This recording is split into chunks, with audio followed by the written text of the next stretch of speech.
അസ്സലാമു അലൈക്കും വറഹ്മത്തുള്ളാഹ്. ഖുർആൻ പാരായണത്തിന്റെ ആദാബിനെ കുറിച്ചൊന്ന് വിശദീകരിക്കാൻ ഒരു സഹോദരൻ ആവശ്യപ്പെട്ടു. ധാരാളം മര്യാദകൾ പാലിച്ചുകൊണ്ട് തന്നെയാണ് ഖുർആൻ ഓതേണ്ടത്. കാരണം ഖുർആൻ പാരായണത്തിന്റെ ശരിയായ അവസ്ഥയിലെത്തിയില്ലെങ്കിൽ നബി സല്ലല്ലാഹു തങ്ങളുടെ ഹദീസിലുണ്ടല്ലോ, റുബ്ബ ഖാരിഇൻ യഖറഉൽ ഖുർആൻ വൽ ഖുർആനു യൽഅനുഹു. എത്രയോ ഖുർആൻ പാരായണക്കാർ ഖുർആൻ ഓതുന്നുണ്ട്, പക്ഷേ ഖുർആൻ അവരെ ശപിച്ചുകൊണ്ടിരിക്കുന്നുണ്ട്. അത്തരമൊരു അവസ്ഥ വരാതിരിക്കാൻ മര്യാദകൾ പാലിച്ചുകൊണ്ട് തന്നെ ഖുർആൻ ഓതണം. ഏറ്റവും ആദ്യമായി പണ്ഡിതന്മാർ രേഖപ്പെടുത്തുന്നത് അയ്യക്കൂന മുഖ്ലിസൻ ലില്ലാഹി വ മുരീദൻ ബിഹാ വജ്ഹ. ഖുർആൻ പാരായണം ചെയ്യുന്നയാൾ അള്ളാഹുവിന്റെ പൊരുത്തം ആഗ്രഹിക്കുകയും അവൻ ആത്മാർത്ഥതയോടുകൂടെ അത് ചെയ്യുകയും ചെയ്യണം. എന്ന് പറഞ്ഞാൽ മറ്റു ഭൗതികമായ താല്പര്യങ്ങൾക്ക് വേണ്ടിയുള്ള ഒരു കസർത്താക്കി ഒരിക്കലും തന്നെ ഖുർആൻ പാരായണത്തെ കാണരുത് എന്നർത്ഥം. അതേപോലെ അവന്റെ മനസ്സ് മുഴുവനും അള്ളാഹു സുബ്ഹാനഹു വ തആലയുടെ കലാമാണ് ഞാൻ ഈ പാരായണം ചെയ്യുന്നത് എന്ന ആ ഗാംഭീര്യമായ ശൈലി അവന്റെ മനസ്സിൽ ആത്മാർത്ഥതയോടുകൂടെ നിലനിർത്തണം. അതുപോലെ ഖുർആൻ സാവധാനമായിട്ട് വിശുദ്ധ ഖുർആൻ ഓതുക എന്നത് മറ്റൊരു മര്യാദയാണ്. അതുപോലെ മുസ്ഹഫിലേക്ക് നോക്കി ഖുർആൻ പാരായണം ചെയ്യുന്നത് വേറൊരു മര്യാദയാണ്. കാരണം മുസ്ഹഫിലേക്ക് നോക്കൽ എന്നത് തന്നെ ഒരു ഇബാദത്താണ്. നേരത്തെ ആരോ ചോദിച്ചത് തോന്നുന്നുണ്ട്, ഇവിടെ തന്നെ ചോദ്യം കേട്ട പോലെ എന്റെ ഓർമ്മയിൽ വരുന്നു. ഖുർആനിലേക്ക് ഇങ്ങനെ നോക്കിയിരിക്കുക എന്നുള്ളതിൽ വല്ല കാര്യമുണ്ടോ? ഉണ്ട്. ഖുർആനിലേക്ക് നോക്കൽ അത് തന്നെ ഒരു പുണ്യാണ്. അപ്പൊ നോക്കിക്കൊണ്ട് ഖുർആൻ പാരായണം ചെയ്യുമ്പോൾ പാരായണം ചെയ്യുന്നു എന്നതുമായി അതോടൊപ്പം നോക്കൽ എന്ന പുണ്യവും ലഭിക്കും. അതേപോലെ ശുദ്ധിയില്ലാതെ ഒന്നുമില്ലാതെ മുസ്ഹഫ് സ്പർശിക്കാതിരിക്കൽ, അതുപോലെ മുസ്ഹഫിനെ ഒരു ഉയർന്ന സ്ഥലത്ത് വെച്ചുകൊണ്ട് ഖുർആൻ പാരായണം ചെയ്യൽ, നിലത്തിട്ടിട്ട് ഇങ്ങനെ അതിലേക്ക് നോക്കി ഓതുന്ന ഒരു അവസ്ഥ ഒന്നും വരാതെ ആദരവിന്റെ ശൈലി കാത്തു സൂക്ഷിച്ചുകൊണ്ട് ഖുർആൻ പാരായണം ചെയ്യൽ. അതേപോലെ ശരിയായി ഇരുന്നു കൊണ്ട് ഖുർആൻ ഓതൽ, കിടന്നിട്ടോ അല്ലെങ്കിൽ ഇങ്ങനെ ചാരി ഇരുന്നിട്ടോ ഒക്കെ ഖുർആൻ പാരായണം ചെയ്യുന്നത് അദബിനെതിരാണ്.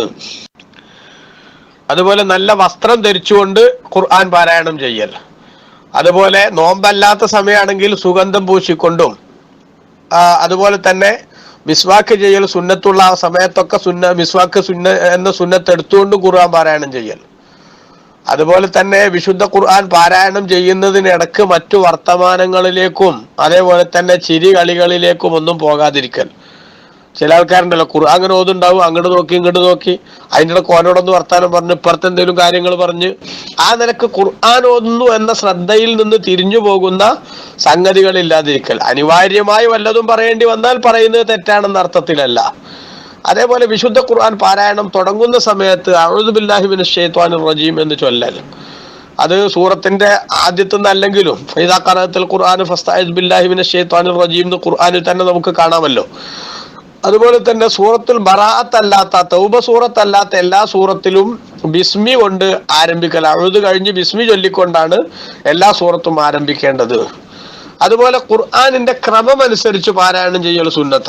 അതായത് താഴ്ന്ന് മേലോട്ടല്ല, മേലെന്ന് താഴോട്ടാണ് എന്ത് ചെയ്യേണ്ടത്, ഓതേണ്ടത്. ഖുൽ റബ്ബിന്നാസിന്ന് മേലോട്ട് അങ്ങോട്ടല്ല എന്ത് ചെയ്യേണ്ടത്, ഖുർആൻ പാരായണം ചെയ്യേണ്ടത് എന്നർത്ഥം. അതുപോലെ പരമാവധി നമുക്ക് ലഭ്യമാകുന്ന നല്ല ശബ്ദം ഉപയോഗിച്ചും നല്ല ശൈലി ഉപയോഗിച്ചും തന്നെ ഖുർആൻ പാരായണം ചെയ്യുക. പാരായണം കഴിഞ്ഞാൽ സദഖല്ലാഹുൽ അലീം എന്ന് ചൊല്ലുക. അതുപോലെ കാരുണ്യവുമായി ബന്ധപ്പെട്ട ആയത്തുകൾ വരുമ്പോൾ അള്ളാഹു സുബ്ഹാനഹു വ തആലയോട് അള്ളാഹുവിന്റെ കാരുണ്യം ചോദിക്കുക. അതുപോലെ ശിക്ഷയുമായി ബന്ധപ്പെട്ട ആയത്തുകളൊക്കെ വരുന്ന സമയത്ത് അള്ളാഹുവിനോട് കാവല് തേടുക.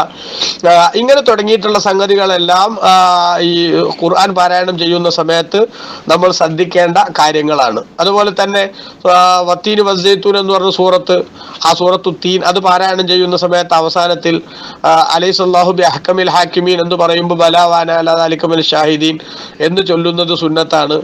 അതുപോലെ തന്നെ അലൈസ ദാലിക ബി ഖാദിരിൻ അലാ യുഹ്യിൽ മൗത ലാ ഉഖ്സിമു ബി യൗമിൽ ഖിയാമ എന്ന ആ സൂറത്തിന്റെ അവസാനത്തിൽ കാണാം. അത് പാരായണം ചെയ്യുന്ന സമയത്ത് ബല, അതെ അല്ലാഹുവേ നിനക്കതിന് കഴിവുണ്ട് എന്ന അർത്ഥത്തിൽ അത് ചൊല്ലുന്നത് സുന്നത്താണ്.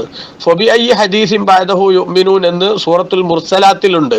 അവിടെ വരുന്ന സമയത്ത് ആമന്നാ ബില്ലാ, ഞങ്ങൾ അല്ലാഹുവിനെ കൊണ്ട് വിശ്വസിക്കുന്നു എന്ന് പറയൽ, അത് സുന്നത്തുണ്ട്. അതേപോലെ ഫബി അയ്യി ആലാഇ റബ്ബികുമാ തുകദ്ദിബാൻ സൂറത്തുർ റഹ്മാനിൽ പലതവണ ആവർത്തിച്ചു വന്നിട്ടുള്ള അത് വരുന്ന സമയത്ത് ലാബി ഷൈഇൻ മിൻ നിഅമിക റബ്ബനാ നുകദ്ദിബു ഫലക്കൽ ഹംദ്, അല്ലാഹു സുബ്ഹാനഹു വ തആലയുടെ ഏത് അനുഗ്രഹം കൊണ്ടാണ് അവർ നിഷേധിക്കുന്നത് എന്ന ചോദ്യത്തിന്റെ മറുപടിയിലായിട്ട് നമ്മൾ പറയേണ്ടത് ലാബി ഷൈഇൻ മിൻ നിഅമിക റബ്ബന, ഞങ്ങളുടെ രക്ഷിതാവായ അള്ളാഹുവേ, നിന്റെ അനുഗ്രഹങ്ങളിൽ നിന്ന് ഒന്നിനെയും നിഷ്നുക്കദിബു, ഞങ്ങൾ കളവാക്കുന്നില്ല. ഫലക്കൽ ഹംദു, നിനക്കാണ് സർവസ്തുതി എന്ന് പറയൽ സുന്നത്തുണ്ട്. അതേപോലെ സൂറത്തുൽ മുൽക്കിന്റെ അവസാനത്തിൽ ഫമയ്യഅതീകും ബിമാഇൻ മഈൻ എന്ന് കഴിഞ്ഞാൽ അല്ലാഹു റബ്ബുൽ ആലമീൻ എന്ന് ഓതുന്നത് സുന്നത്തുണ്ട്. അതുപോലെ വല്ലുഹ വല്ലൈലി മുതൽ അങ്ങോട്ടുള്ള അവസാനം വരെയുള്ള സൂറത്തുകൾ പാരായണം ചെയ്യുമ്പോൾ അതിന്റെ അവസാനത്തിൽ തക്ബീർ ചൊല്ലൽ സുന്നത്തുണ്ട്. അതുപോലെ ഖുർആൻ പാരായണം അവസാനിച്ചാൽ ഖത്മിന്റെ സമയത്ത് പ്രാർത്ഥിക്കുന്നത്, ദുആ ചെയ്യുന്നത് ഉത്തരം കിട്ടാനുള്ള സാധ്യത കൂടുതലുള്ളതാണ്. അതുപോലെ ഓത്തിന്റെ സുജൂദ് സുന്നത്തുള്ള ആയത്തുകൾ വന്നാൽ സുജൂദ് ചെയ്യൽ സുന്നത്താണ്. ഇങ്ങനെ തുടങ്ങിയിട്ട് പരമാവധി കാര്യങ്ങൾ സൂക്ഷിക്കൽ ഏറ്റവും പ്രധാനപ്പെട്ട കാര്യമാണ്. അതോടൊപ്പം ഏറ്റവും പ്രധാനമായി മഖ്റജുകൾ, അക്ഷരങ്ങളുടെ ഉത്ഭവ സ്ഥാനങ്ങൾ കൃത്യമായി അതിന്റെ വിശേഷണങ്ങളൊക്കെ പാലിച്ചുകൊണ്ട് തന്നെയാണ് ഉരുവിടുന്നത് എന്ന് ഉറപ്പുവരുത്താനുള്ള ഏറ്റവും പ്രധാനപ്പെട്ട മാർഗം സ്വീകരിക്കണം. മല്ലം യുജവ്വിദിൽ ഖുർആന ആസിമു എന്ന് മഹാന്മാർ പറഞ്ഞത് കാണാം. തജ്വീദ് ഇല്ലാതെ ഖുർആൻ പാരായണം ചെയ്യുന്നത് കുറ്റത്തിലേക്ക് എത്തുന്ന സംഗതിയാണ്. അതുകൊണ്ട് അക്ഷരങ്ങളൊക്കെ നമ്മളൊരക്ഷരം പറയുന്നു, അത് യഥാർത്ഥത്തിലുള്ളത് വേറൊന്നായി മാറുന്നു. ഈ നിലക്കുള്ള അവസ്ഥകൾ വരാതെ ഖുർആനിന്റെ പാരായണത്തിന്റെ വിഷയത്തിൽ ശ്രദ്ധിക്കേണ്ടതുണ്ട്.